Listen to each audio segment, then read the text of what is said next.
Afternoon, guys. Kind of a walkthrough practice, but are there guys that would not have practice if they didn't practice fully? Levante, obviously. Devin, not Devin was limited. He would have did a little bit. Dean would have been out. Savassi got sent home sick. And Mike Green. How's Baker Mayfield in his ankle? He's feeling a lot better. Do you expect him to play on Sunday? I do. Talk about his toughness. He's gone through some injuries this year, and he just kind of fights through them. But just his ability to kind of push through stuff. That's the way he's brought up and coached. He's got an old school mentality. He's got a work ethic that, is undeniable. He loves to play the game, and he does everything he can every week to be ready to play. If you had to go a second week without Levante, without Jamel, how much do you think Sunday and the guys stepping in as starters helps you in terms of handling that shorthandedness better on Sunday this week?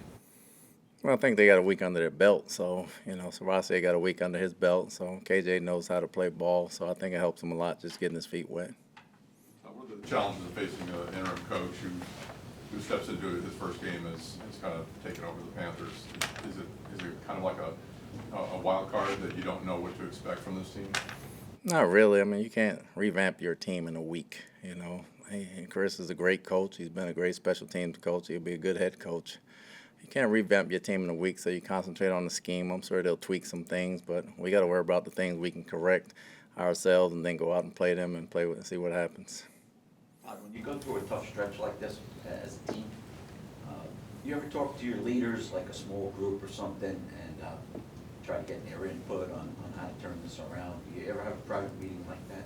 Well, we do that every week. We talk to everybody every week and try to turn it around. Everybody's got their ideas and opinions, and we all know it's a play here and a play there. And it's a different person at each time. But the biggest thing the leaders stress is staying together. If we stay together, that's the only way we can get out of it, and that's very good on their part. Baker had some comments after the game saying that guys aren't pissed enough to make these changes, and that he's going to do his part and drag whoever he needs to with him. Do you feel like there's a sense of complacency at all that's coming with the team at all? There's no complacency. There's just youth. It's accountability. You got to bring one along. Everybody's playing hard, but until they start being accountable for each other, and I've told them this, we won't turn this corner until they start being accountable for each other on the field.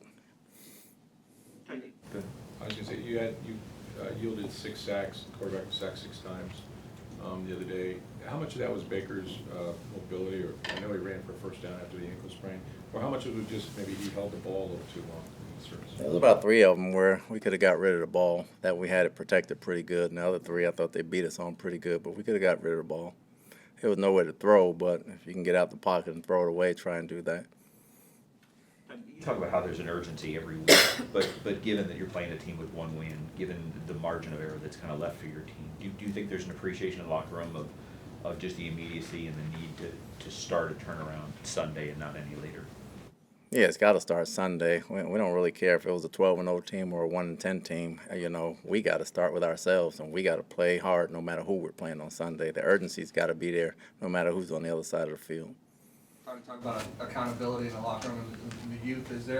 Are you feel like you're missing one of those guys that kind of just shake the room up and just get in people's faces and kind of get these guys to take accountability for their play? They're accountable. Let's not put this out of proportion. These guys play hard and they work hard, and they're immature in some ways because they haven't played in a bunch of ball games. But we have enough guys to make plays. We just got to make a play here or there. That has nothing to do completely with accountability or holding each other accountable. Certain guys are shy and won't speak as much, but they play just as hard. It's not a thing of nobody's holding anybody accountable. Certain guys are. Certain guys got to become leaders, and that's just how football is when you're young. Mike Evans has scored the majority of the touchdowns for you guys. Do you have to have more balance from other guys stepping up?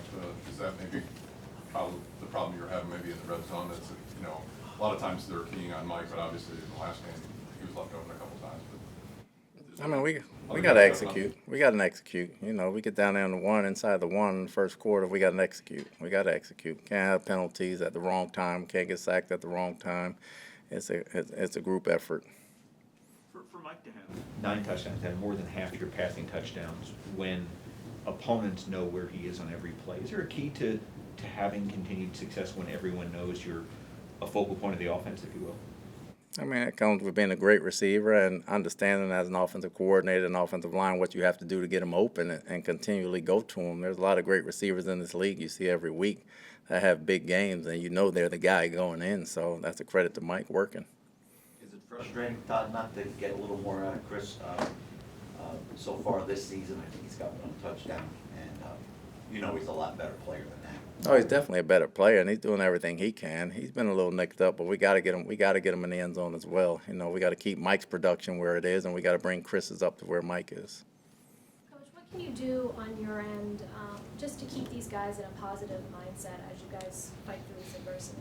Well, they're in a positive mindset. We understand losing is frustrating, but we understand it's all together. We're all in the same group. Nobody's pointing fingers, and everybody understands that. And we just keep chopping at the little things, trying to make it correct, make the corrections right, and keep moving. Coach, you look at every game that you lost, you've been right in there at halftime, you know, with some of these top tier teams in the league. What is it about coming out of the half that self-implodes and missed opportunities, mental mistakes? What is it about going into that second half of the game that things kind of start to unravel?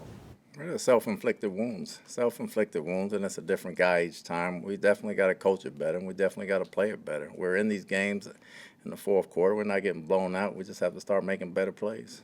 You know, there's veteran players make mistakes, and young players make mistakes, but your mix of your team is just that, right? You have guys that have played a lot, and then guys that haven't played at all. Is that just sort of what you're battling in terms of it was the inevitable structure when you were going to try to reset this thing without free agents, without veterans backing up veterans?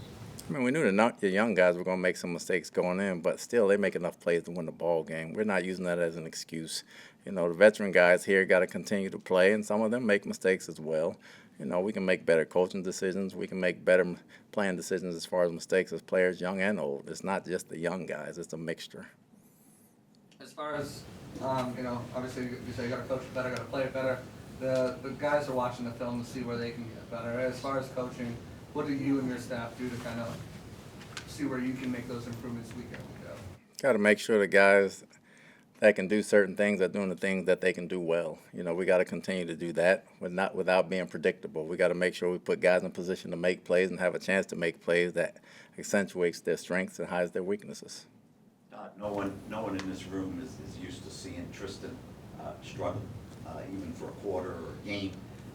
Do you appreciate him trying to, you know, manage his way through this? He looks a little hobbled.